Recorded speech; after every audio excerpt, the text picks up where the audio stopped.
Connaissez-vous ce beau pays, avec ses mots et ses veaux? Connaissez-vous les prairies, champs et pâturages de ce pays? Connaissez-vous ces paisibles demeures et les paisibles gens d'autant? Au milieu de ce beau pays, de braves gens ont bâti une usine qui se tapit dans le paysage. Bien qu'elle n'ait aucune raison de se tapir, elle pourrait se tenir toute droite. On dirait que l'usine fait partie de ce beau paysage. On dirait qu'elle a grandi ici, mais non. À la regarder de plus près, on le voit. De braves gens l'ont construite, et de braves femmes y entrent et en ressortent. Les femmes cousent. Elles cousent des corsages et des soutiens-gorge. L'usine se réjouit que des femmes heureuses se déversent en elle, car elles produisent plus que des femmes moins heureuses. Souvent, ces femmes se marient ou périssent d'une autre façon, mais tant qu'elles cousent, elles cousent. Le soir venu, les vélos ramènent parfois leurs propriétaires à la maison, au foyer. Les foyers se trouvent dans ce même beau paysage. Ici, le bonheur s'épanouit, ça se voit. Qui ne trouve pas le bonheur dans le paysage, trouve le bonheur dans les enfants et le mari. Qui ne trouve pas le bonheur dans le paysage, les enfants ou le mari, trouve le bonheur dans le travail. Mais notre histoire commence tout à fait ailleurs, à la grande ville. Là se trouve Brigitte. Là se trouve aussi le siège principal de l'usine. Ici, comme là-bas, les femmes sont disposées à coudre. Brigitte est l'une de ces femmes. Elle est la fille illégitime d'une mère qui coud la même chose que Brigitte, à savoir gaine et soutien-gorge. Si on fait de petites coutures, il en faut beaucoup. 40, c'est le minimum absolu quand on est aux pièces.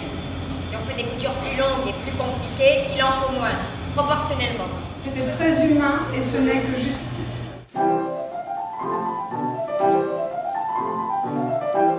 Paola est de la campagne. Jusqu'à ce jour, la vie campagnarde l'a tenue sous sa coupe. Paola est aujourd'hui assez grande pour réfléchir à ce qu'elle aimera être un jour. Femme au foyer ou vendeuse ou femme au foyer. Ici, les hommes du village sont bûcherons, deviennent menuisiers, électriciens, plombiers, maçons, ou bien vont à l'usine, ou encore essaient de devenir menuisiers, plombiers, électriciens, maçons, ou ouvriers d'usine.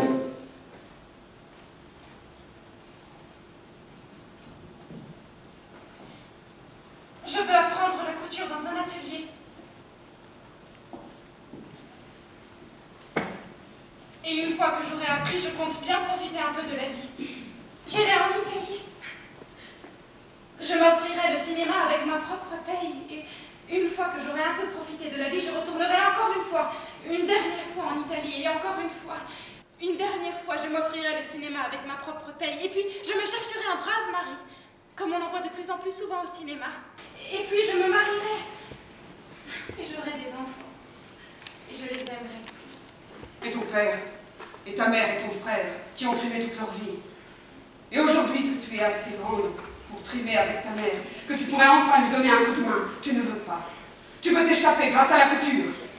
Sors-toi ça de la tête, Paola! Aussi, un jour, Brigitte décida qu'elle ne voulait plus être couturière. Elle ne voulait plus être que femme. Faute de présent, il faut préparer l'avenir. La vraie vie qui a le droit à la parole quand on l'interroge. La vraie vie, c'est la vie après le travail. La vie s'appelle Haynes. La vraie vie ne s'appelle pas seulement Haynes. Elle est Haynes. Mieux que Haynes, c'est absolument hors de portée. Le pire que Haynes, je n'en veux pas.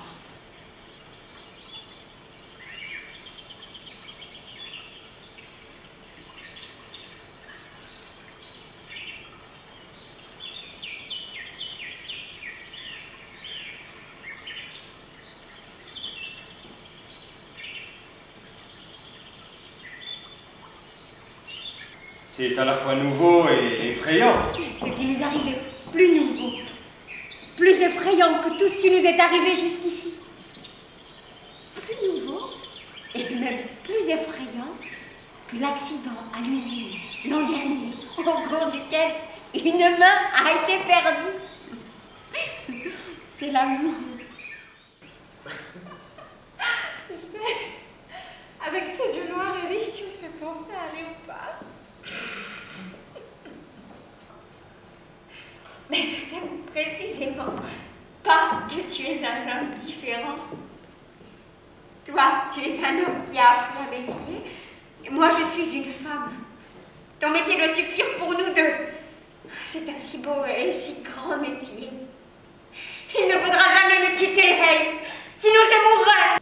J'ai lu un jour dans un magazine quelque chose sur un certain type d'homme qui, dans un milieu familial, font l'effet de léopard dans la jungle, mais jamais je n'aurais cru moi-même en avoir un jour dans ma cuisine familiale. Non, meurs pas si vite!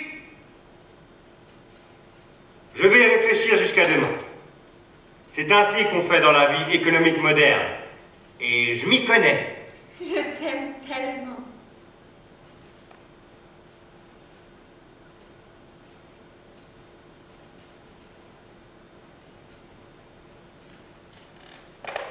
Tu songes à te marier? Ce sera pour Haynes, c'est pour moi, et non comme à l'usine, pour une masse anonyme, étrangère et inamicale. Ce qui est à vous est à vous. J'espère que l'affaire avec Haynes aura des conséquences. Un verre répugnant, blanc qui s'agrippe. Il le faut. Pour Haynes, ce sera clair et précis. Notre enfant. Cet enfant incarnera le lien durable. Je veux que ça entre en moi et fasse ventre. Je veux que Haynes tire son coup et m'envoie le concentré du bœuf et des boulettes de midi. Il serait temps qu'il expédie sa saloperie visqueuse en moi. Il faut moins d'une seconde pour faire un bébé. Et si je lui talonnais les flancs comme un cheval?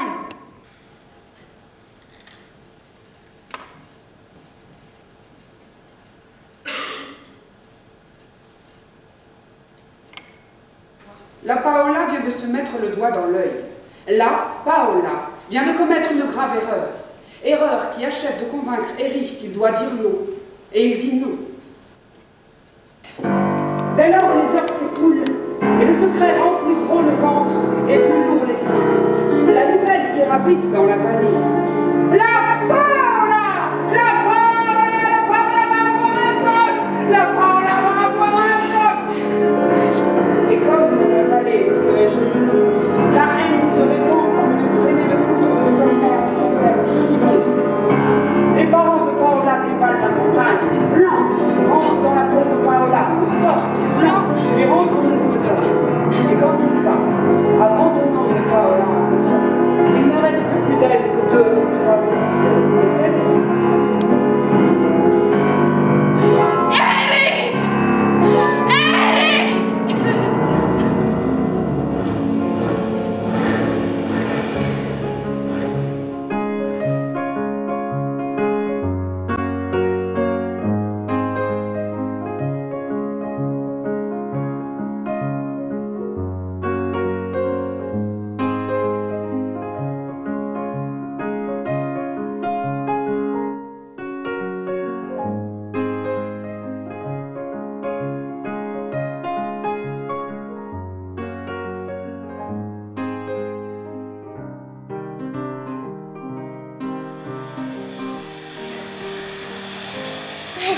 suffit qu'elle prenne un bain brûlant, qu'elle se lève le cul, la pauvre.